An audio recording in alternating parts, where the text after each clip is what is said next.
Bonsoir à tous. Bienvenue à ce webinaire en dentisterie d'Yvette Mobile avec Dr. José Marcoux. Mon nom est Hélène Perras, c'est moi qui vais être votre l'hôte ce soir.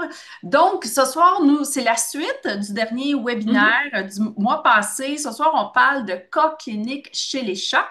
Donc, José va nous présenter des cas réels avec, je pense, des radios, des descriptions, puis on va parler de différents diagnostics. Avant d'aller plus loin, je tiens à vous préciser qu'elle a un engagement immédiatement après ce webinaire. Donc, on doit absolument terminer dans 1 heure pour qu'elle puisse aller à son Journal Club. Le prochain webinaire aura lieu le lundi 24 novembre et sera intitulé, c'est vraiment intéressant, c'est les nouveautés dans la littérature scientifique en dentisterie vétérinaire. Elle a pris le temps de vraiment trier ce qui est pertinent pour les généralistes. Donc, comme toujours, pour ceux qui participent en direct, vous allez recevoir une attestation. Regardez des fois dans vos indésirables, mais vous allez recevoir une attestation pour les vétérinaires que vous avez participé au webinaire en direct. Si vous l'écoutez en différé, vous devez le rapporter comme auto-formation dans votre dossier de l'OMBQ et je vais faire un suivi dans une infolette dans les prochains 48 heures et vous allez avoir le lien pour vous inscrire. Est-ce qu'il y a d'autres messages d'importance, José, que tu veux partager? Non, ça ressemble à ça. Parfait. On n'oublie pas, si vous avez besoin de rejoindre José pour Mhm. pour un cas urgent, pour lui soumettre des codes radio, s'il vous plaît, essayez de la rejoindre via soit le cellulaire de Yvette Mobile ou appeler directement au bureau pour qu'il puisse vous mettre en contact le plus rapidement possible parce qu'elle n'est pas toujours, des fois, elle est en chirurgie ou en tout cas, elle va s'organiser. Oui, c'est juste que je vis pas avec mon téléphone greffé à moi, fait que je fais partie de ceux-là, fait que ça me fâche toujours de voir à la fin de la journée que j'aurais pu aider quelqu'un puis que ça s'est pas rendu, mais gênez-vous pour vous rappeler. Voilà, on y va. J'ai, Yes, sir. j'ai une présentation. En tout cas, j'ai fait des slides. Là, j'ai pas pris le temps de les mettre belles, ok? Fait que tu sais, c'est noir sur fond blanc là, parce que je voulais un petit peu voyons, cibler quelques notions. En fait, je vais faire du pouce. Bon, attendez, il est où le share là-dessus? Ah oui, là. Il va me sauter dessus. Sur le cas qui avait été présenté sur la page Facebook, en fait, du groupe des vétérinaires du Québec, euh, qui m'a donné un peu des palpitations ce soir-là, mais ça me fait vraiment plaisir d'en parler avec vous parce que, dans le fond, je me rends compte que c'est la condition dont souffrait ce chat, dont on va y arriver dans une seconde, est pas vraiment connue des vétérinaires. Puis moi, j'étais certaine que tout le monde savait ça. Donc, petit déni dans ma vie de spécialiste, là. Mais donc, on va pouvoir regarder ensemble c'est quoi le différentiel d'un chat ou d'un chien, en fait, mais on va parler des chats, mais à part une condition, tout ça, ça s'applique aux chiens aussi, d'un animal qui a la gueule ouverte et qui n'est pas capable de la refermer. Et puis, qu'est-ce qui est le fun avec cette condition-là, c'est que la très grande majorité du temps, avec juste nos mains, on est capable déjà de différencier bien des choses sans même faire d'imagerie. On peut être comme à 90% sûr de notre diagnostic quand on sait où on s'en va, là. Fait que pour une fois qu'on a en dentisterie, d'habitude, c'est comme, ah, on verra au radio plus tard quand l'animal va dormir, veuillez signer un estimé en blanc. Mais là, cette fois-ci, on peut déjà savoir un peu dans quoi on s'embarque. Donc, un animal qui a la gueule ouverte. Premièrement, vous devriez savoir que ça représente une urgence. Bon, c'est pas vital pour l'animal, là, on n'est pas en césarienne, là, mais n'importe quel animal, peu importe la raison pour laquelle il a la bouche ouverte, ça devrait être adressé le plus rapidement possible parce que c'est vraiment difficile de déglutir la bouche ouverte. Donc, vous essayerez, même si vous avez la bouche juste légèrement entrouverte, là, juste ça comme ça. Essayez d'avaler votre salive, c'est vraiment désagréable, OK? Donc, euh, l'animal va avoir peut-être la difficulté à s'alimenter ou à s'abreuver s'il a la bouche ouverte, même juste un petit peu. Donc, bouche ouverte, même s'il y a des différentiels là-dedans qui semblent un peu moins pires, là, on ne devrait pas laisser nos animaux pris avec une bouche ouverte. Là, c'est vraiment très, très, très, très, très, très désagréable. Donc, luxation de l'articulation temporomandibulaire, ça semble être comme le go-to aussitôt qu'un animal ou un chat a la bouche ouverte, c'est toujours luxation de l'ATM. Je me fais référer souvent des cas pour luxation de l'ATM. Je me fais souvent, j'ai souvent des questions en rapport à ça. Écoutez, en 8 ans, j'en ai vu un.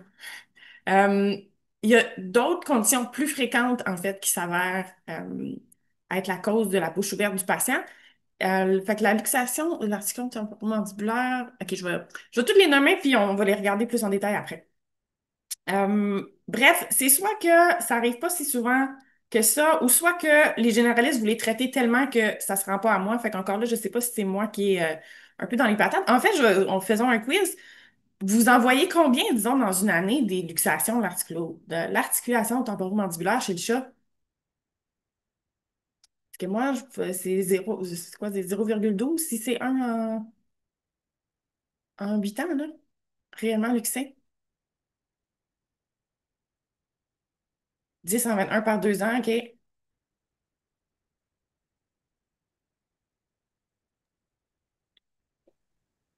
Non, c'est comme si tout le monde savait la technique du crayon, puis tout le monde est comme bien excité de faire ça, là. Puis oui, c'est satisfaisant quand ça l'arrive, mais la réalité, c'est que c'est bien rare. Euh, les fractures mandibulaires sont vraiment, vraiment, vraiment plus fréquentes.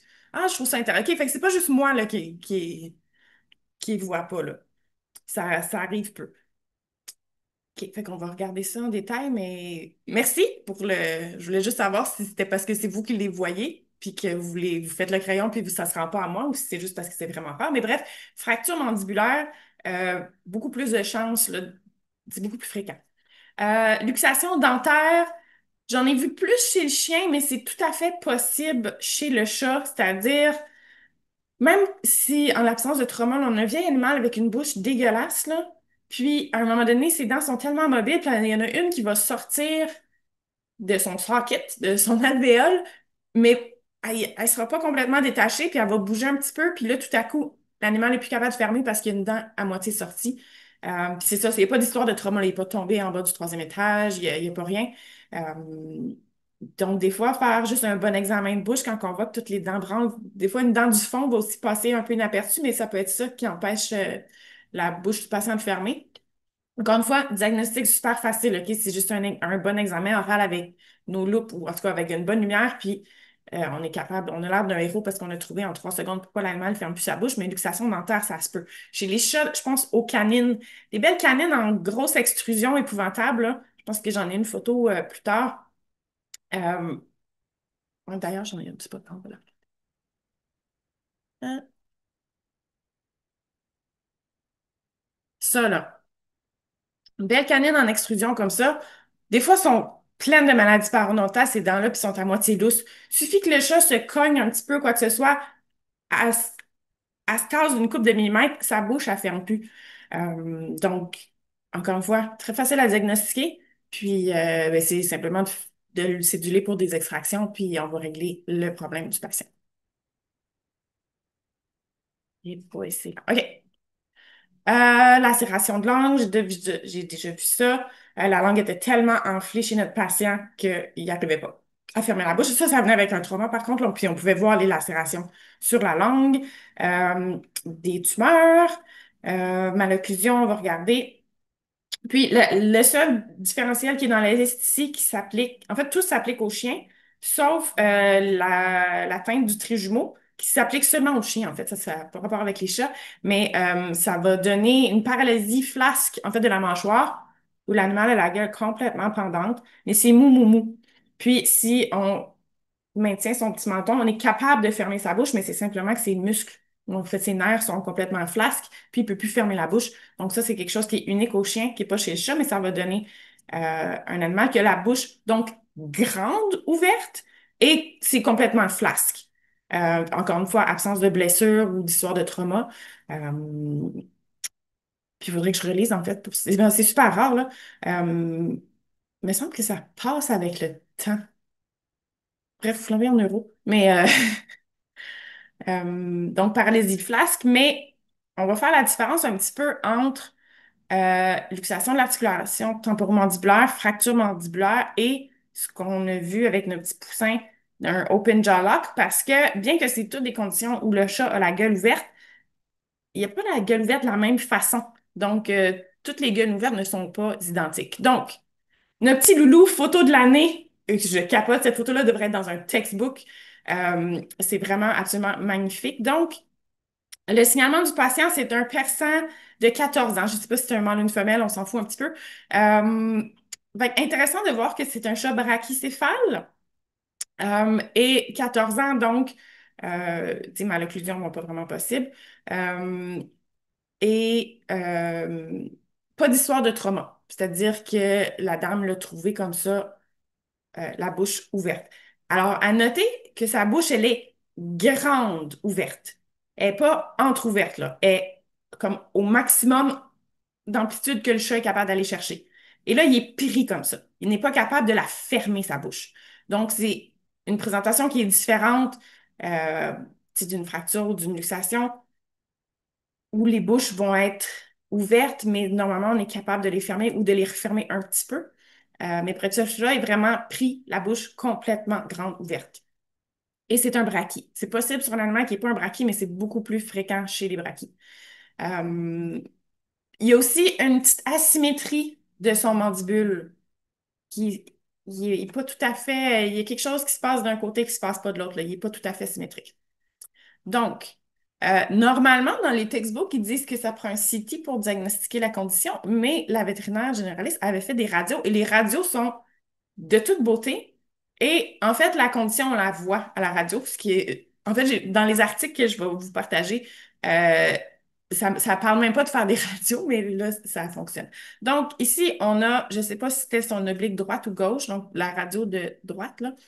Je sais jamais si vous voyez mon curseur, mais bref, on peut voir ici que l'articulation temporomandibulaire est bien, bien, bien en place. C'est-à-dire qu'on a notre condyle qui est vraiment à l'intérieur de sa fosse, puis on a le processus rétroarticulaire là, qui est visible ici, puis tout, tout s'emboîte parfaitement bien là. Donc, notre articulation temporomandibulaire, elle est à sa place. Euh, et ce qu'on a dans la radio donc de gauche, c'est ici où on a le processus coronéen du patient qui est à côté sur le zygomatique. Donc, en fait, j'y ai pas pensé. Je voulais me prendre un petit crâne avant de commencer, mais en fait, j'ai des beaux articles de préparés qui ont des magnifiques images. Je vais vous ouvrir ça. Ah, bon, la première.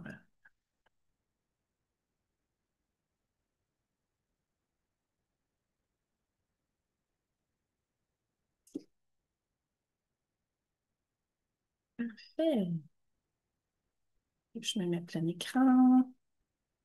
Donc, présentation très semblable à notre photo, à notre rockstar de persan, avec un chat qui est présenté la gueule ouverte. Des fois, ils sont un petit peu en panique. Légère asymétrie au niveau du mandibule, puis ils sont pris, ils sont pas capables de la fermer, la bouche est grande ouverte. Puis en fait, qu'est-ce qui arrive, c'est que le coronoïde va passer à l'extérieur de l'arcade zygomatique d'un côté, et là, évidemment, le chat ne peut plus fermer la bouche.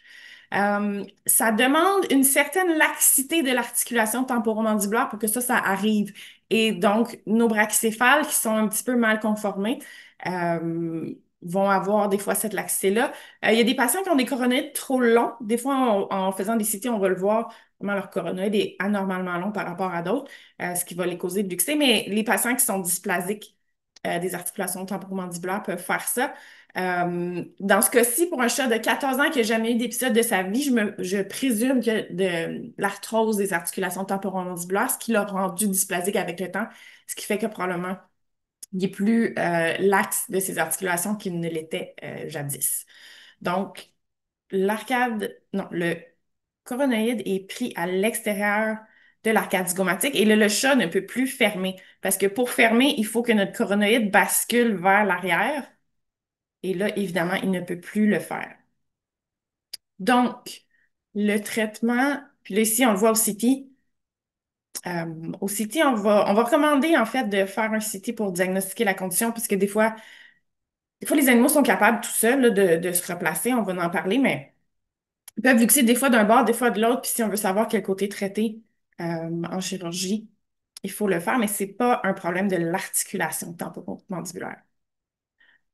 Donc, pour régler le problème,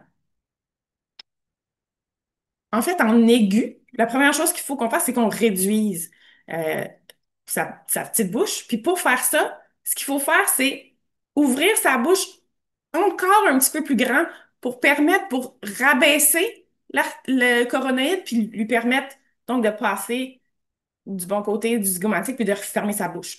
Donc là, moi, ce qui m'inquiétait énormément ce soir-là sur Facebook, c'était que tout le monde disait, va faire la technique du crayon, sa bouche est luxée. Mais la technique du crayon, ça consiste à fermer la bouche du patient. Donc, vous comprenez que si votre patient, il est pris comme ça ici, et que vous forcez la fermeture de sa gueule, vous allez casser quelque chose. Je sais pas, ça va être sa mandibule, son coronoïde, son zygomatique, mais quelque chose va casser. Donc, c'est important d'être capable de différencier les deux conditions parce que le traitement n'est pas du tout le même.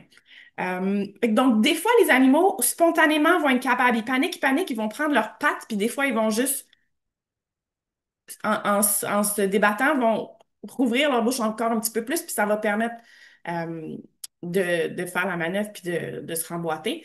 Euh, Ça peut être récurrent, cette condition-là, ça peut arriver. Donc, souvent, on va montrer aux clients comment le faire, puis il y a des clients qui vont dire, ah oui, je leur place euh, moi-même, là, ils le font à la maison. Puis en fait, c'est ce qui est arrivé ce soir-là. J'ai expliqué à la vétérinaire en quoi bon, c'était quoi faire. Elle a appelé la dame parce que, bref, le chat était reparti. Il était tard. Le plan était de réviser ça de même. Là, je m'étais dit, pauvre chat, il va passer la nuit comme ça. Mais je dis, si la dame est capable délicatement de s'essayer de juste rouvrir la bouche un petit peu plus grand, puis le chat et les muscles lui-même vont se rembarquer. Et elle a réussi. Attendez, je vais aller voir la photo. Parce qu'encore une fois, c'était vraiment très satisfaisant. Non, il faut que je fasse share. Ceux qui n'auraient pas suivi, là.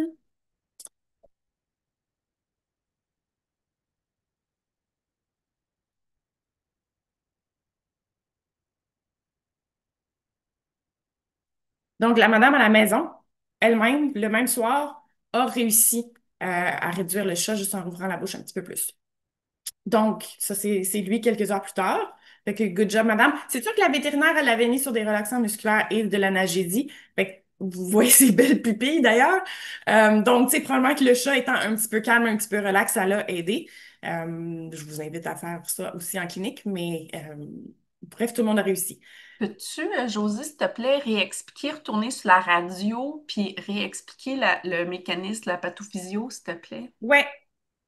En fait, bon, ici, on le voit où le coronéide est à l'extérieur de l'arcade zygomatique, mais je trouve que dans l'article, la photo, je vais aller chercher un crâne. Donnez-moi une seconde. Excusez, je vais déranger mon chat qui fait partie du vidéo, mais vous ne le saviez pas.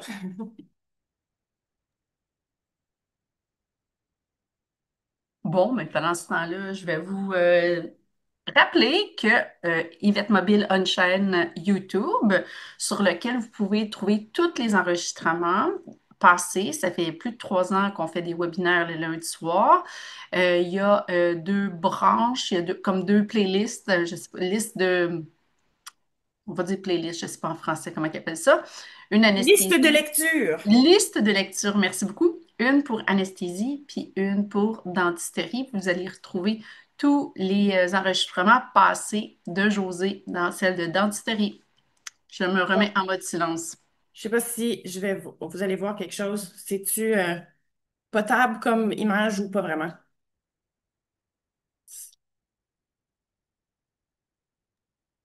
C'est Je sais pas. C'est trop petit. c'est petit un peu, ouais. Bon, OK. On C'est va petit un rester avec peu. les... Et Je sais on pas a. qu'est-ce que ça dit de moi que j'ai toujours des crânes pas loin. C'est bon, c'est ta passion. Peut-on sentir par palpation le mouvement extérieur de l'arcade zygomatique en manipulant légèrement la mâchoire? En fait, j'en ai jamais eu comme devant moi des patients comme ça. S'il était barré, est-ce que tu sentirais une bosse? Probablement. De toute façon, tu sais, c'est pas un endroit qui a ben de muscles, là. Je veux dire, c'est très, très, très osseux. Fait que ça se pourrait qu'on sente la bosse. Je vais remettre l'image de l'article parce que je trouve qu'elle est plus claire. Fait que la pathophysio, c'est que euh, il y a une certaine mouvement de latéralité des arcades, pas des arcades, mais des articulations temporomandibulaires, ce qui fait que normalement, quand la bouche est fermée, les coronoïdes sont droits, sont comme derrière les yeux. Puis quand le mandibule s'ouvre, le coronoïde, il bascule vers l'avant. Quand on referme notre bouche, ça fait ça ici. C'est comme un petit L, là. Ça fait ça comme ça.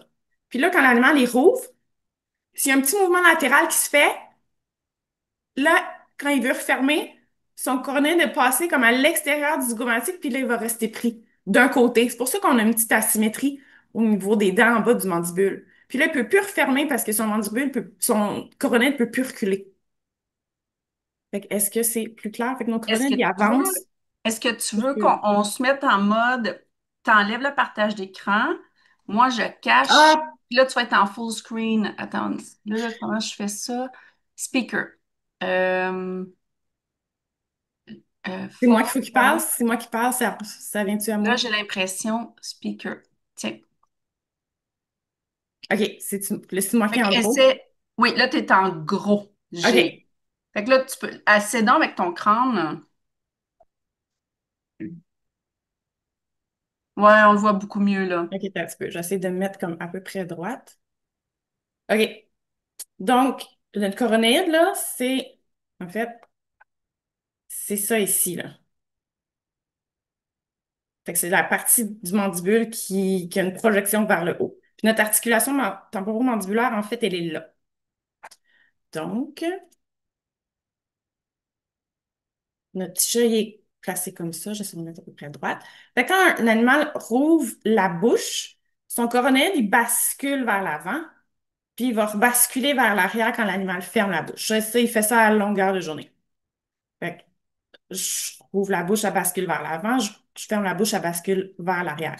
Puis ça aussi, ça l'explique pourquoi, des fois, excusez, euh, un patient qui va avoir une masse rétro-orbitaire, cellulite rétro-orbitaire, abcès rétro-orbitaire, chien ou chat, si vous ouvrez la gueule du patient, il va hurler de douleur, mais c'est parce que vous venez de comprimer l'espace rétro-orbitaire avec le coronoïde. Et donc, le coronoïde avance quand on rouvre la bouche. Fait que là, le chat, il rouvre grand, grand, grand, il bâille, mettons. Puis là, il y a un petit mouvement de latéralité de son articulation. Puis là, whoop, son coronide va passer l'autre bord du zygomatique. Je vais le faire de face après. Puis là, ben, ça ferme plus parce que ça peut plus basculer parce que c'est pris là, là. Fait que si je l'essaye de face, oui, touche fois droite. OK. Fait que là, on a nos deux coronoïdes qu'on les voit, ils sont ici, là. Fait que je rouvre la bouche, puis là, il y a un petit mouvement de latéralité. Excusez, là, c'est pas comme si j'étais habituée de manipuler ça. Puis là, oups, mon coronoïde, il vient s'accoter sur mon zygomatique d'un bord. Puis là, ben c'est ça ferme plus. Parce que si j'essaie de pousser pour fermer la bouche du chat, ben je suis pas capable. Puis là, oui, il va y avoir une petite déviation du mandibule. Évidemment, du côté qui est coincé, il ne peut pas se coincer les deux bords en même temps. Là, les coronoïdes n'ont pas ouvert. Euh, c'était-tu clair? Ça se voit-tu? Donc, si on veut le réduire, là, notre patient est pogné comme ça. Là, évidemment, si on pousse pour fermer le tout, vous allez probablement casser le coronoïde. Donc, le but, c'est vraiment juste de rouvrir encore plus grand. Puis, tu sais, je veux dire, sa capsule, elle veut se remettre droite, puis il va rentrer dans son articulation, puis il va refermer sa bouche. Fait que s'il est pris, en rouvrant encore plus grand, ça permet comme de repasser le coronoïde en dessous du zygomatique, puis de refermer. Je pensais sérieusement que tout le monde savait ça. Je pensais que c'était comme expliqué dans les cours de dentisterie. Je sais que c'est pas fréquent, mais bref, je pensais que c'était comme it was a thing, là. Euh, c'est ça. Fait que la différence, c'est que les animaux ont la bouche grande, ouverte. Puis ils sont pas capables de la fermer du tout, peuvent être dans un état plus ou moins de panique. C'est souvent les brachycéphales, les boxers sont très bons pour faire ça. Euh, Puis là, dans ce cas-ci, c'est un petit persan. Puis, donc, fait que dans l'immédiat, tout ce qu'il faut, c'est réduire. Fait qu'on rouvre la bouche encore un petit peu plus grand. Puis, normalement, ça se referme pas mal tout seul. Là, la question, c'est l'animal va-t-il recommencer à faire ça? Donc, si ça arrive juste une fois, ben, comme notre petit chat, d'ailleurs, j'ai pas eu de nouvelles, mais s'il le refait plus jamais, ben fine, c'était une mauvaise journée. Mais il y a des patients qui vont, c'est ça, ça va arriver constamment, là, 2, 3 fois par semaine. Donc là, on va penser d'aller en chirurgie. Fait que ce qu'on va faire, c'est qu'on va... Ah, je pourrais remettre l'article.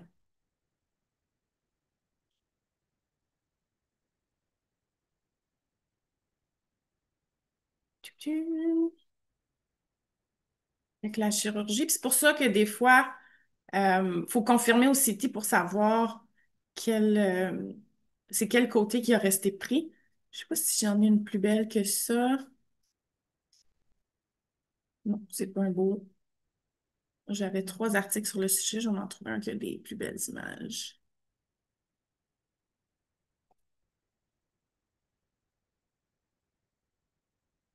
Ah, ça l'est pas payé.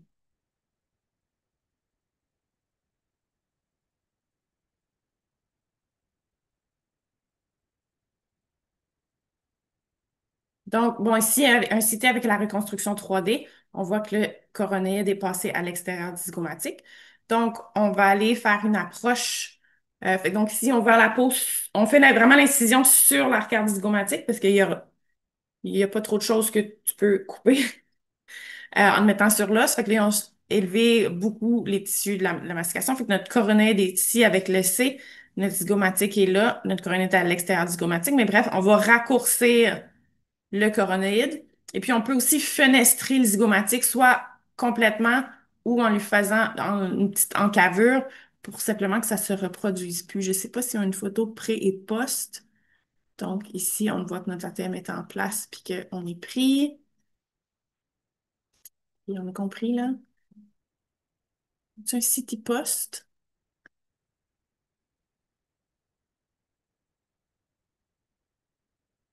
Alors, il n'y a pas de photo post. Mais bref, on va avoir tout simplement un coronoïde plus court. Ça n'a pas vraiment d'importance pour le patient. Puis un zygomatique qui est fenestré aussi.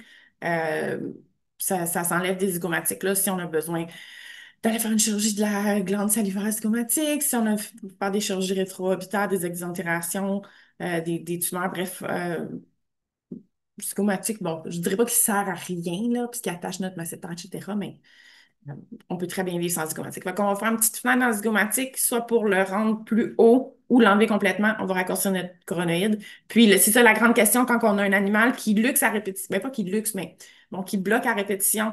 Puis qui le fait, disons, à la maison, puis on sait pas trop à savoir si c'est toujours le même bord qui reste pris ou si c'est des deux bords. Fait que là, la question pourrait dans la chirurgie si on fait ça les deux côtés en même temps. Mais à la limite, ça, c'est le problème du chirurgien. Mais vous, dans les médias, faites juste rouvrir plus grand. On relaxe, puis voilà. On a deux questions, Oui, José. j'avais Euh, juste Est-ce demandé. qu'il est recommandé de donner un antidouleur pour relaxer avant la procédure? Je pense que avant l'étape de la chirurgie. Ben, en fait, avant, au moment de la chirurgie, il n'est pas bloqué, là. C'est-à-dire que lui, il est présenté bouche ouverte. Là. Votre but, c'est de le réduire immédiatement avec vos mains. Antidouleur, pourquoi pas? Parce que c'est d'être pris la gueule ouverte depuis plusieurs minutes ou c'est probablement inconfortable. Oui, puis là, vous avez souvent un animal stressé dans un état plus ou moins avancé de panique, là. Donc, oui, probablement qu'une petite shot d'hydroconfortant ou de quoi que ce soit, juste pour le calmer puis permettre de faire votre manipulation. Pourquoi pas? Certainement, je suis une grande fan d'analgésie, moi, dans la vie. Fait Puis que, l'autre oui. Puis l'autre là, question avant avec la chirurgie, ben là, ça va être de savoir est-ce qu'il reluxe souvent? Ben, pas le luxe, mais en tout cas, bref, vous avez compris. Puis là, au moment de la chirurgie, il n'est pas barré, là. Puis même, ça va être comme un peu le défi du chirurgien à essayer de voir s'il est capable de le recréer sous anesthésie pour savoir s'il est capable de le faire des deux bords, pour savoir s'il faut qu'il réduise les deux bords. parfait. Puis Il l'autre n'est pas question, comme c'est un ouvert. avec la symétrie des dents, on n'est pas en mesure de déterminer quel côté ça a débarqué. Tu sais, tu disais de vérifier Oui, quel côté. faudrait que, je ne le sais pas comme vite de même, là. Faudrait que je me pose la question, mais là, je vais le faire sur mon petit ami ici.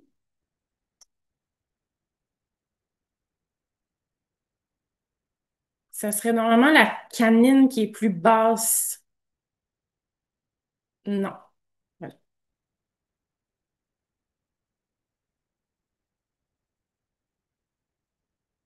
Oui, à mon avis, c'est la canine qui est la plus basse qui est le côté du problème. Mais en fait, pour le réduire, ça change rien parce que c'est juste d'ouvrir la bouche encore plus grand. C'est vraiment juste comme le débarquer. Normalement, le gauche-droite, il va se retourner vers le centre de lui-même, là. Mais je suis sûre qu'on peut le palper. Puis sérieusement, la radio était tellement belle. Puis je me disais, c'est plate. Je dis, la vétérinaire, elle a tout- toutes les informations pour poser son diagnostic, mais elle a clairement jamais entendu parler de la condition. Puis donc, elle sait pas ce qu'elle voit. Euh, mais j'étais super contente de l'aider. Puis moi, j'étais juste comme, j'en reviens pas comment que les radios sont belles puis que la présentation est typique. Fait que pour vrai, je pensais que c'était une condition qui était plus connue que ça. Fait que là, maintenant, vous le savez, si ça vous arrive, puis comme je vous dis, ça se peut chez les chiens aussi. Fait que patient praxifère qui est pris la gueule grande, grande ouverte, puis qui est pas capable de la fermer. Et s'il vous plaît, faites pas le crayon. Si vous forcez sa bouche fermée, ça va casser. Est-ce que c'est beau pour ça? Parce que là, on va regarder les luxations, justement. Je crois que oui. OK. Donc, je vais aller juste prendre mon article sur les luxations, parce que là aussi, il y a tellement des belles photos d'anatomie. Il te reste 28 minutes. Pourtant, je savais que j'aurais pas le temps de OK, j'ai des photos de lacération de langue. OK. Articulation temporomandibulaire. Ici, mon super article. Bon.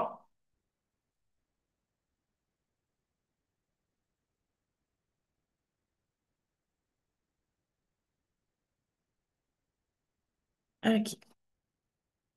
Donc, premièrement, je pense qu'une des raisons, pardon, pour lesquelles on en voit tellement peu des luxations de l'articulation temporomandibulaire, c'est qu'il faut qu'il y ait vraiment une combinaison de choses qui se produisent pour donner ça. Donc, ici, l'élastique est juste pour tenir la bouche du patient fermée, puisque vous voyez ce que ça donne quand il n'y en a pas, là. Euh, Ici, on a notre coronaire, notre zygomatique, puis notre articulation temporomandibulaire qui est normalement dans la fosse mandibulaire ici. Puis on a ce qui forme le C là, de notre fosse, c'est ce qu'on appelle le processus rétroarticulaire. Donc, notre os temporal, là, il y a vraiment une fosse pour accueillir l'articulation temporomandibulaire. Puis normalement, la couverture de tout ça est quand même assez grande. Sauf chez Cavalier King Charles, où c'est littéralement ça, mais c'est une autre histoire. Euh, donc, on a vraiment le processus rétroarticulaire et puis juste la force, je ne sais plus trop comment elle s'appelle. Euh, il faudrait que mes boards soient plus récents. Puis notre condyle qui s'articule là-dedans. Donc, il y a plus de chances que quelque chose casse que tout ça débarque alors que rien a cassé nulle part. Fait que faut pas que la symphyse soit séparée. Euh, Puis il faut pas que le processus rétroarticulaire soit fracturé non plus pour que notre patient luxe. Puis la raison pour ça, c'est que si vous avez une séparation de symphyse, en fait, pour qu'il y ait une luxation, il faut que la mandibule soit en un morceau. Parce que faut que notre V soit plus intacte pour que ça puisse débarquer. Si notre symphyse se sépare, ben, il n'y a pas de raison que notre capsule articulaire, tu sais, ait la mobilité pour laisser sortir cette articulation-là de sa fosse, parce qu'en fait, la congruence est vraiment excellente. Euh, donc, déjà, si votre animal a une séparation de symphyse ou il y a quoi que ce soit dans son mandibule qui bouge, que la slack, là, c'est pas une luxation d'articulation temporomandibulaire, OK? Donc, en fait, c'est pour ça, probablement qu'on n'en voit pas si souvent parce que les symphyses aiment ça se séparer. C'est probablement le point le plus faible là, dans la mâchoire du patient. Donc, il y a vraiment plus de chances qu'il y ait une fracture mandibulaire qu'il y ait une luxation de mâchoire. Euh,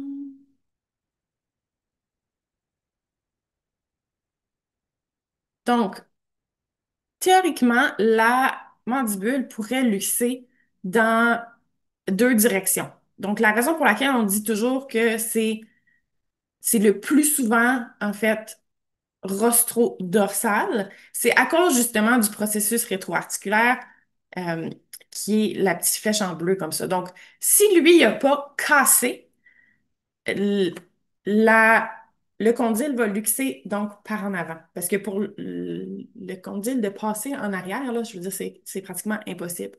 Donc, la très grande majorité du temps, la luxation va se faire comme dans l'image qui est ici, c'est-à-dire l'articulation va luxer rostral. Puis là, les muscles de la mastication, en fait, vont juste rétracter le tout vers le haut parce qu'on se rappelle, notre masséter, notre temporal, c'est des énormes muscles.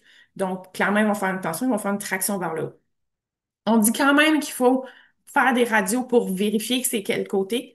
Parce que si la mâchoire était luxée dans l'autre direction, ou puis que le processus rétroarticulaire était réellement fracturé, ben de dire qu'il est luxé du côté de la déviation de la gueule, c'est vrai seulement si c'est rostro-dorsal.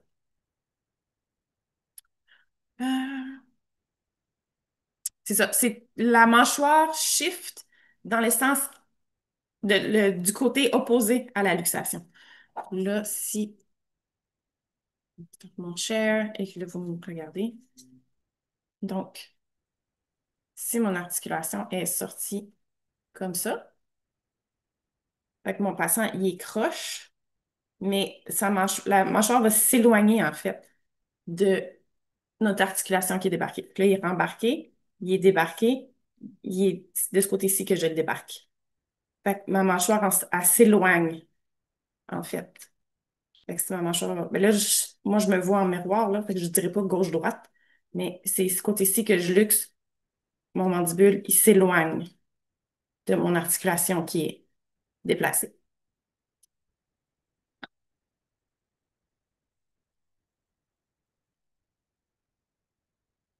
Et puis là, donc, si vous êtes en clinique et que vous voulez confirmer votre diagnostic, il faut prendre des radios. Là, je vous invite à aller googler ou il y a plusieurs articles qui détaillent comment faire les radiographies pour essayer de bien visualiser l'articulation temporomandibulaire parce que c'est vraiment pas évident. Mais en gros, c'est une rostrale oblique avec le nez légèrement surélevé, là. Avec latéral, avec le nez un petit peu surélevé, euh, qui va nous donner une vue radiographique qui peut nous permettre à peu près de voir. Mais je sais que c'est vraiment pas évident, là. C'est pas la plus belle radio, en fait. Mais il y a plein d'articles sur le sujet, donc allez voir en ligne. Puis là, au pire, envoyez vos radios se faire interpréter. Euh, puis on confirme donc que notre patient est luxé. Et là, c'est la technique du crayon.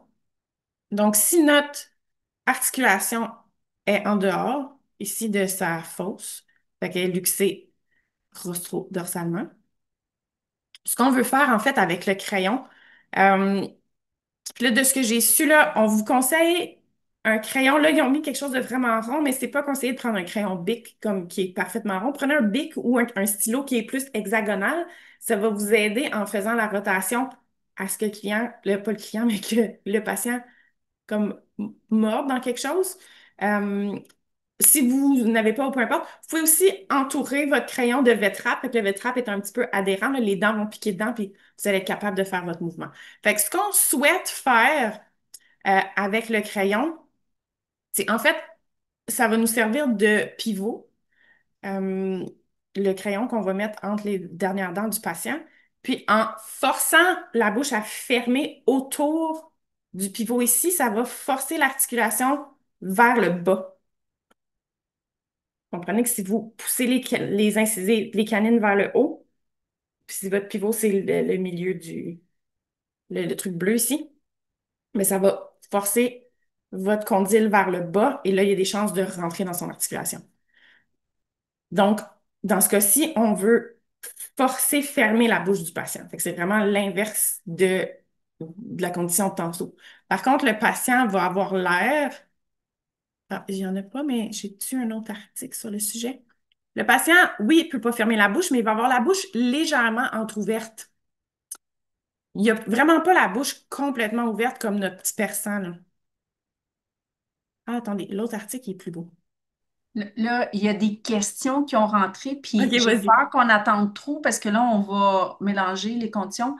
Donc, je pense que la dernière va être plus appropriée. En clinique, peut-on faire la différence entre Open Jaw Lock et LTM, avec le degré d'ouverture de la bouche? Oui. Déjà, ça vous donne un très, très, très, très, très gros indice, là. Parce qu'un chat qui est luxé, bon, ouais, j'ai retrouvé un autre article où la radio est pas mal plus belle, là. Là, vous voyez le processus rétroarticulaire, puis là l'articulation est dedans, là. Mais, attends, j'en ai. Bon, le patient va avoir l'air de tout ça.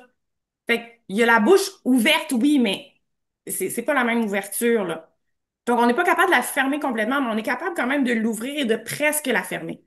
Mais il n'est pas pogné grand ouvert, là. Fait que, déjà, oui, avec ces deux choses-là, vous pouvez différencier les deux conditions, là, parce que c'est pas le même degré d'ouverture, pantoute. Autre question? Est-ce qu'on connaît les facteurs qui prédisposent à la luxation? Ben un trauma d'habitude. Fait qu'une luxation de l'articulation temporomandibulaire, c'est pas le chat, il a bâillé puis c'est luxé, là. Ça, c'est le chat qui reste pris là. Le open jaw lock, c'est ça. Mais une luxation, ça prend un trauma. Puis souvent, ça va être plus comme un jeune patient où il y a une certaine laxité de tout ça, là, parce que comme je vous dis, les fractures vont être vraiment plus fréquentes. Fait que oui, ça peut être rentré de dehors ou t'es pris dans une porte, je sais pas quoi, là, mais ça prend un trauma. C'est pas, il se fait pas ça tout seul. Autre chose? Question de la belle échymose. Non, pas pour l'instant. Bon, là, cet article-là, en fait, était sur toutes les conditions d'animal bouche ouverte, là. Fait que là, on a une autre photo de persan avec une bouche ouverte, avec une mandibule légèrement déviée. Mais là, j'espère que c'est clair la différence, tu sais, entre les deux présentations, entre les deux bouches ouvertes, là. Fait que légèrement entrouverte versus barrer la bouche grande ouverte, là. C'est pas la même chose. Puis, l'autre chose qu'on voit très souvent, donc, c'est les fractures de mandibule. Et là, généralement, l'animal va être présenté la bouche croche, un peu comme une luxation, mais vous êtes capable normalement avec vos mains, délicatement, de réduire la fracture puis de fermer la gueule du patient. Ce qui, avec une luxation de mâchoire, vous ne pourrez pas délicatement, juste avec vos doigts, refermer le tout. Parce que si son articulation est sortie, puis là, tu sais, c'est rigide cette histoire-là, donc vous ne pourrez jamais tu sais, remettre ça en place. Mais avec une fracture mandibulaire, à part l'enflure des tissus mous, là, oui, on est capable de fermer délicatement la bouche du patient. Puis souvent, on va sentir les crépitements en dessous de nos doigts, là. Donc, honnêtement, 90% du temps, je les diagnostique avec mes mains.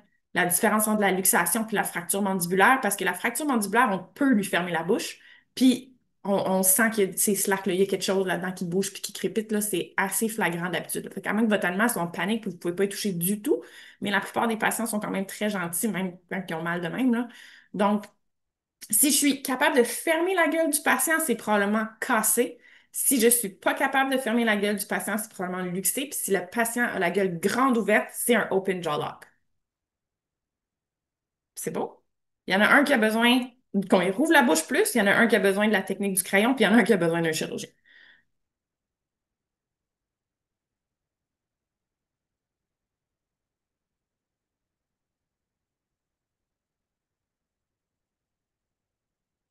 J'ai déjà vu, oups, je reprends tout le temps au début. Bon, ma belle lacération de langue. Euh, ben, ce chat-là était accidenté. Puis, il y avait une lacération profonde, là, tu sais, vraiment du corps de la langue des deux côtés. Sa langue était épaisse comme ça. Donc, ce patient n'était pas capable de fermer la bouche, mais c'était à cause de sa langue. Puis, bon, là, lui, il est un peu spécial, là, mais des malocclusions euh, peuvent causer aussi une impossibilité à fermer la bouche. Mais là, ça, ben, premièrement, c'est un jeune patient qui n'a pas d'histoire de trauma, mais là, c'est vraiment juste, il est fait comme ça. Puis en général, vous allez voir là, soit du trauma des tissus mous, il va commencer à avoir de la trition, là, ces choses-là. C'est pas longtemps après l'éruption des dents. Le chat, j'espère, se présente pas à l'âge de 3 ans avec cette bouche-là. Là. Fait que, tu sais, normalement, ça va être à 6 7 8 mois là, tu sais, que vous allez diagnostiquer ça. Fait que ça, il n'est pas luxé. C'est juste. Mais en fait, ça pourrait très bien ressembler à une luxation, franchement, mais c'est vraiment juste une malocclusion. Mais ce jeu-là, vous êtes capable, tu sais, tout est cela qui n'est pas douloureux, ben pas de son articulation du moins. Il n'y a pas d'histoire de trauma, puis c'est vraiment juste mécanique là, euh, que ces petites dents ne permettent pas la fermeture de sa bouche.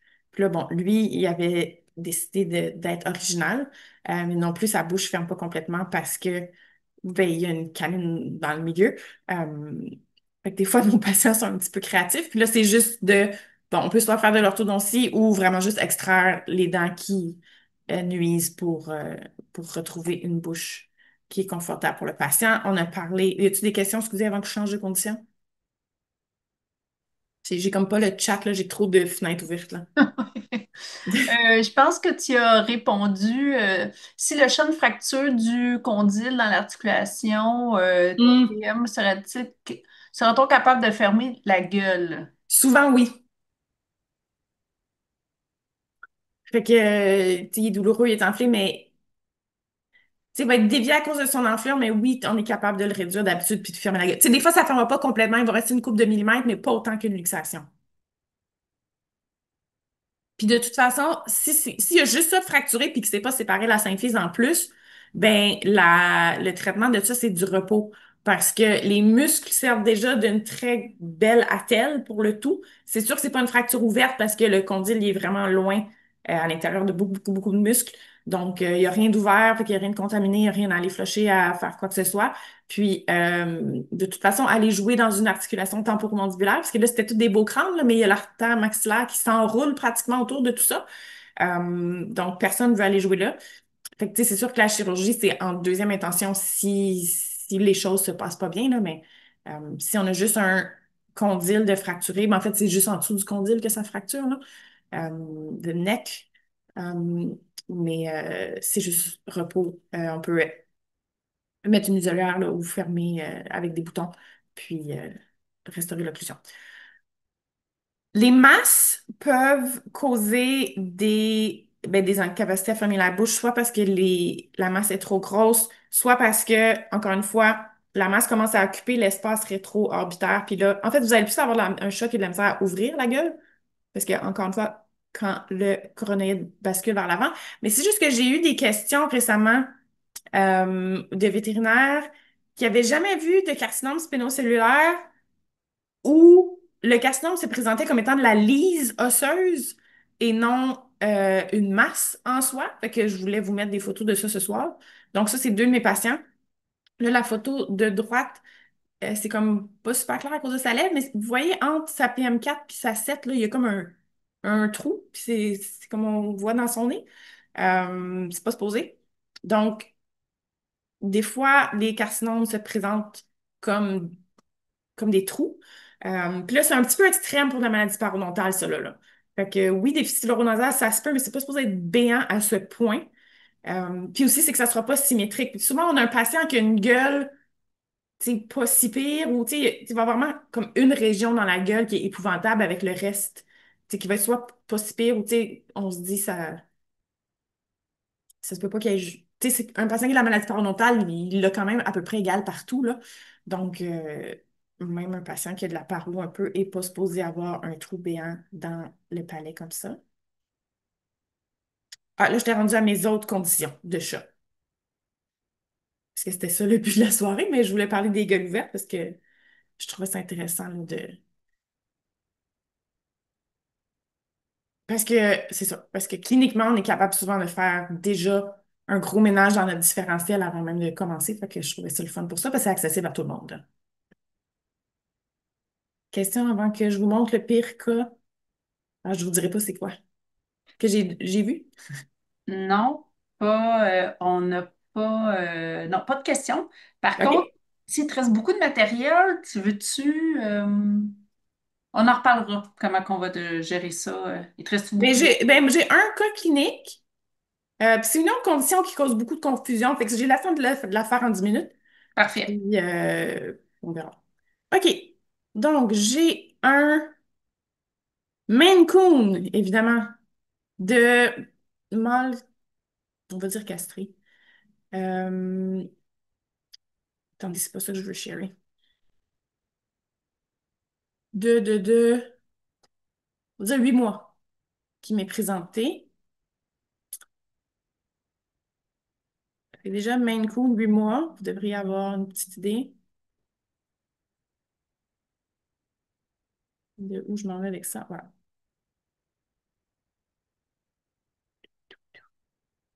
Et sa bouche a l'air de ça.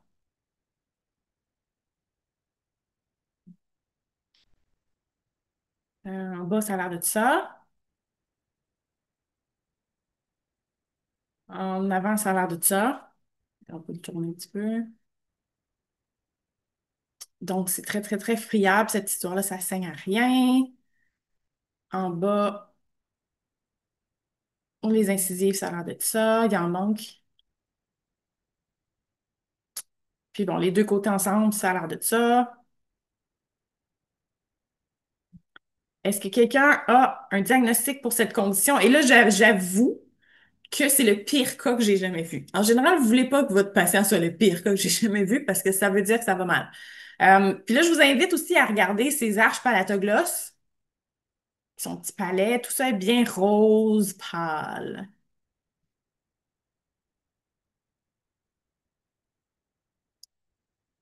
Oups, attends, je vais vous montrer la première photo parce que je trouve, ouais, que ça montre bien quelque chose. Fait que, diagnostic,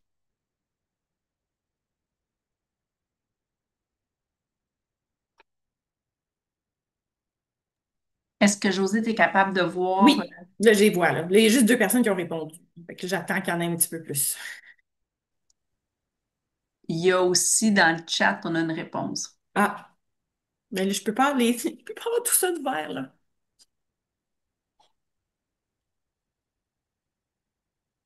Ouais, les radiographies, je les ai, mais il y a comme un petit peu de maladie parodontale généralisée. Mettons, il y a comme des PD2 un peu partout. Mais tu sais, il n'y a rien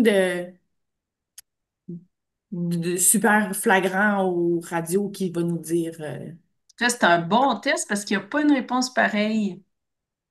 Ah, réaction cyclosporine. Euh, je sais pas si les chats font ça. Faudrait que je vérifie. J'en vois chez les chiens, je sais pas si j'en vois chez les chats. Mais le chat, il y a 8 mois, là, fait que c'est pas ça. Bon, j'ai plusieurs personnes qui ont répondu la bonne chose, puis j'en ai une couple qui ont confondu avec l'autre condition de laquelle je veux parler. Donc, ça me fait... Ah, merci, Dr. Guillemette, pour me dire qu'elle a eu un patient qui a eu de l'hyperplasie gingivale suite à l'atopica. Mais un chat, n'est-ce pas? Parce que je sais que les chiens font ça. Mais je suis pas sûre que j'ai déjà vu des chats, là. Parce qu'en général, on les met sur l'atopica parce qu'ils ont une stomatite. Fait que, tu sais, c'est rare que, comme la conséquence... En tout cas. Ah, un sphinx. Bon, les sphinx sont tout le temps normaux. Euh, J'étais aussi vraiment déçue récemment parce que, bon, il s'agit d'un cas de gingivite juvénile, le pire cas que j'ai jamais vu de ma vie. Puis là, il y a stomatite juvénile qui circule. Puis là, je me dis, ah non, vous mélangez la stomatite avec la gingivite juvénile, c'est pas la même affaire. Mais là, j'ai vu cette semaine une présentation d'un webinaire en dentisterie, euh, bref, d'un autre organisme. Souvent, je m'abonne à toutes ces conférences-là. C'était pas par un dentiste, mais il y avait ce mot-là genre stomatite juvénile. Puis j'étais comme, non, that's not a thing. Fait que je comprends pourquoi maintenant vous êtes mélangés parce que il y a comme ces mots-là qui circulent, puis mais c'est pas ça.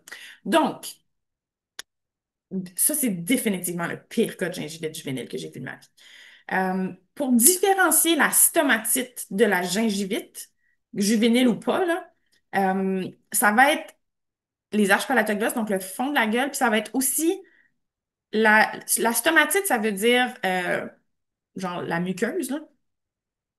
Donc, sa muqueuse alvéolaire est pas touchée par la condition. Fait que la gingivite vraiment s'arrête à la gencive, fait qu'à la jonction muco-gingivale. On se rappelle qu'il y a une ligne qui sépare, disons, la gencive qui est collée avec la gencive qui est lousse, là. Ben, la gingivite juvénile, elle traverse pas cette ligne-là. Elle est vraiment. Puis on le voit ici au maxillaire, là, la ligne est claire. Je peux prendre un crayon là, puis la démarquer. Puis son stomac, sa muqueuse, là, zéro impliquée. Elle est tranquille, elle est calme. Elle se mêle pas de ça. Puis si on retourne voir les incisives, je pense que là, ça, c'est plein de sang, là. Mais ici aussi, fait qu'on a aussi vraiment notre gencive attachée est super enflée. Puis proliférative, ça arrive. Là, c'est le pire cas que j'ai vu, mais des fois, les gingivites juvéniles vont être prolifératives. Donc, lui, c'était prolifératif fois 1000, là. Euh, donc, sa muqueuse alvéolaire, là, qui est si pigmentée, là, mais tranquille, tranquille, elle Elle s'en mêle pas de cette histoire-là. Puis on a notre fond de bouche qui est vraiment parfaitement sain. Donc, c'est une gingivite juvénile. Fait que le patient a 8 mois. Fait que c'est assez typique, là. Les patients vont être présentés, encore une fois, à moins que quelqu'un l'ait jamais vu, là, mais souvent en bas d'1 an. Fait que ça commence au moment de l'éruption des dents adultes, fait que vers l'âge de 6 mois. Puis, des fois, ça va rentrer de lui-même dans l'ordre quand le patient atteint comme la maturité de son système immunitaire vers l'âge de 2 ans. Mais donc, on les diagnostique autour de 1 an et demi maximum, là, mais tu sais, c'est une condition de jeune patient. Les Maine Coon sont prédisposés. On en voit vraiment plus chez les Maine Coon que chez les autres chats. Donc, jeunes patients Maine Coon, tu sais, déjà, il faut que ça vous sonne des cloches. Puis, donc, ça peut être prolifératif. Le traitement de ça n'est pas le même que pour la stomatite. Fait que le traitement de la gingivite juvénile, c'est contrôle méticuleux de la plaque. Donc, ça implique de détartrer le patient même s'il y a 7 mois ou 8 mois. Les clients sont pas contents d'entendre ça, puis sont pas contents de payer la facture qui va avec votre anesthésie générale, mais c'est ça le traitement pareil. Fait que vous devez le recommander parce que c'est ça. Contrôle méticuleux de la plaque. Idéalement, il faut que les gens mettent en place le brossage des dents à la maison parce vous allez enlever la plaque avec votre détartrage, mais dans 24 heures, elle va être revenue. Donc, il faut brosser les dents. On garoche toutes nos stratégies de contrôle de la plaque. Fait qu'on, nourriture dentaire, additif dans l'eau, brossage à la maison, qui est évidemment notre gold standard, là. Fait qu'on on met tout ce qu'on peut en place pour eux autres. Et s'il y a de la prolifération des gencives, c'est important d'aller, au moment du détartrage, faire une gingivectomie, gingivoplastie, de redonner un contour normal à cette gencive-là, parce que évidemment, si elle recouvre les dents, mais votre contrôle de la plaque, vous n'avez aucune chance d'y arriver, parce que la plaque va être cachée en dessous de ces proliférations-là, et, et vous n'avez aucune chance d'y arriver. Est-ce que tu as le temps pour des petites questions? Oui, Euh, est-ce que ça peut être localisé ou c'est toujours généralisé? j'avoue que c'est pas mal généralisé d'habitude. OK. L'autre, nourriture dentaire à partir de quel âge chez le chaton avec gingivite? Ah, Bon, parce que ça vient en conflit avec la nourriture chaton, mettons? ça, c'est des questions. Euh, je sais pas. Idéalement, les gens brosseraient, fait que ça serait comme, la question se poserait pas. Euh, je voudrais s'il a fini sa croissance. Tu sais, qu'est-ce qui est plus important? Je sais pas, je suis pas bonne dans les nourritures de chaton. Genre, à quel âge vous faites la transition d'habitude?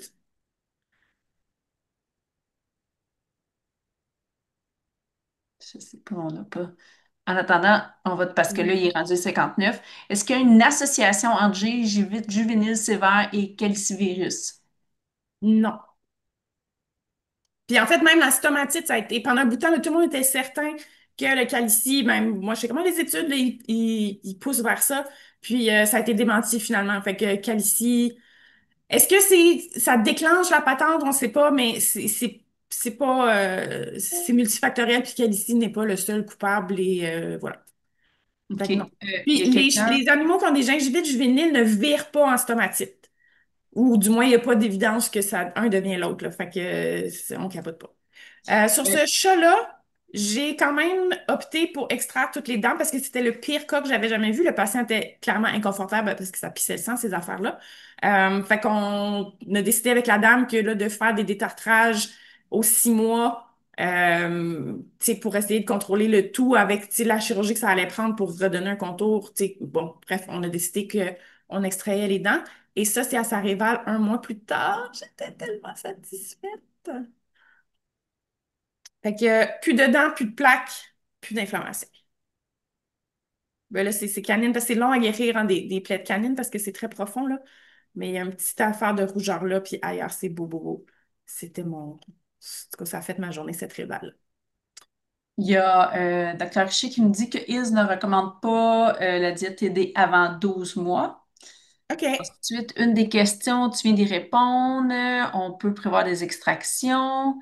Euh, Oui. Fait que le plan, si on voulait, mettons là, que les animaux étaient sa RAMQ, là, puis qu'on ferait tout ce qu'on veut, euh, on ferait des détartrages fréquents. Des fois, fréquents, c'est jusqu'à à chaque 3 mois pour contrôler la plaque jusqu'à ce que l'animal ait atteint l'âge de 2 ans. Puis là, à 2 ans, on décide est-ce qu'on est capable de contrôler notre plaque puis notre inflammation avec ce patient-là ou non. Si nos stratégies de contrôle de la plaque ne fonctionnent pas, on peut envisager les extractions. Puis si ça fonctionne, ben, tant mieux. Puis souvent, à 2 ans, il y en a qui vont rentrer en rémission. Mais là, on comprend que de faire des détartrages aux 3 mois, entre 6 mois et 2 ans, ça représente déjà une facture et une complexité pour les clients. Donc, des fois, on va opter pour enlever les dents. Ou tu sais, des fois, si les canines sont pas trop pires, puis on est capable de les brosser parce qu'ils sont en avant, mais on va enlever les dents caudales, etc. Mais c'est pas notre plan A, les extractions. Fait que c'est juste, moi, je l'ai fait parce que ce cas-là était extrême. Euh, mais idéalement, on voudrait tenter le traitement médical qui est le contrôle méticuleux de la plaque pour essayer de voir si ce patient-là, on est capable de le toffer jusqu'à 2 ans, puis s'il va entrer en rémission et garder ses belles dents toute sa vie. C'est ça, évidemment, qu'on voudrait. Puis le client doit reprendre le brossage des dents après combien de temps après la dentisterie Ben, avec c'est ou sûr sans que si gingivoplastie? sans gingivoplastie, le lendemain, si on est capable. C'est sûr que si on a fait la gingivectomie, c'est bon, mettons, on va se donner 10 jours peut-être. Euh, c'est le temps que ça s'épithélise. C'est quand même pas si long, là, parce qu'évidemment, on veut pas que le patient, ça soit une aversion, mais c'est le plus vite possible. Puis si on a juste détartré, il peut retourner là le lendemain, là. Antibiotiques en prévention, est-ce que Non. ça peut aider? Pas que c'est prouvé, puis pas. Il n'y a rien pour pointer que les antibiotiques aideraient. Puis gestion de la douleur? J- J'ai l'impression que c'est douloureux parce que j'ai des clients qui vont rapporter, tu sais, évidemment, ils ont un chaton, tu sais, ils connaissent pas nécessairement bien, mais j'ai des clients souvent qui m'ont dit qu'après, soit les extractions ou après le détartrage, quand on arrive à calmer cette inflammation-là, j'ai des patients qui sont beaucoup plus joueurs qu'avant. Donc oui, il semblerait que c'est pas le fun d'avoir de la gingivite à ce point. Donc oui, on peut tout à fait donner de l'analgésie. Puis bon, c'est la douleur, c'est une unique. Tu sais, fait au pire, vous faites un essai d'une semaine à donner Metacam ou quelque chose. Puis si ça change absolument rien, ben fine. Mais si vous voyez que l'allemand est plus joyeux, ben on dose minimalement efficace, puis on peut continuer là-dessus, là. Ça va peut-être aider aussi aux clients à introduire le brossage si l'allemand n'est pas super douloureux. Parfait. Et la dernière question, parce que là, tu vas être en retard. Oh mon Dieu, là, une autre question qui est bonne aussi. OK, on va faire les deux rapidement. As-tu une technique, une préférence pour le contrôle de la plaque, lingette, supplément dans l'eau? Puis l'autre, c'est est-ce que tu donnes la cortisone, des corticos en attendant la procédure pour réduire l'inflammation? En général, non, je donne pas de cortisone. Tu sais, ces gens-là, le contrôle de la plaque, c'est notre cornerstone, là. Fait qu'à la limite, je donnerais de l'analgésie, mais je vais vraiment pousser pour qu'on aille en détartrage. Euh, puis est-ce que j'ai... Ma préférence, c'est une brosse à dents, parce que c'est la seule technique, là, la seule outil qui va aller sous la gencive, puis vraiment enlever la plaque le mieux possible. Si on n'est pas capable, on essaie le doigté. Si on n'est pas capable, on essaie les lingettes. Mais si on a le choix, c'est la brosse à dents qui est la meilleure chose. Mais encore là, si les gens sont juste capables avec une lingette, puis sont capables de donner du healthy mouth, puis ils sont capables de tu sais, donner de la nourriture dentaire, ben je veux dire, je suis quand même bien contente, là. Mais ce que j'essaie en premier, c'est la brosse à dents. Super. Bon, ben là, je pense que c'est l'heure que tu y ailles, là. Tu vas être en Oui, retard. Ton Dieu, ben, en tout retard. le monde est toujours en retard, mais c'est pas Ah! un 5 La minutes, face ça compte pas, mais cachée là, des j'avoue que dents. je suis pas loin du 5 minutes. Mais le Parfait. 24 la prochaine fois, c'est moi qui présente, fait qu'il va falloir que je sois. Super. OK, Merci mille fois encore. Tu as beaucoup de merci qui rentrent. parfait. Merci. Je vous souhaite à tous nos meilleures salutations à toute la gang des dentistes et des résidents résidentes en dentisterie. Oui, Et merci à vous, chers participants. C'est incroyable. Lundi oui, soir, vous mais êtes toujours au rendez-vous. Mon Dieu, hey, on a des merci, là. si vous étiez pas Euh, là, je ferais pas tout ça, là. Oui. Et puis, on se revoit. N'oubliez pas l'attestation. Pour ceux qui sont là, vous allez le recevoir dans les prochains. Probablement ce soir, je fais les attestations tout de suite. Cherchez pas le mot certificat, cherchez le mot attestation.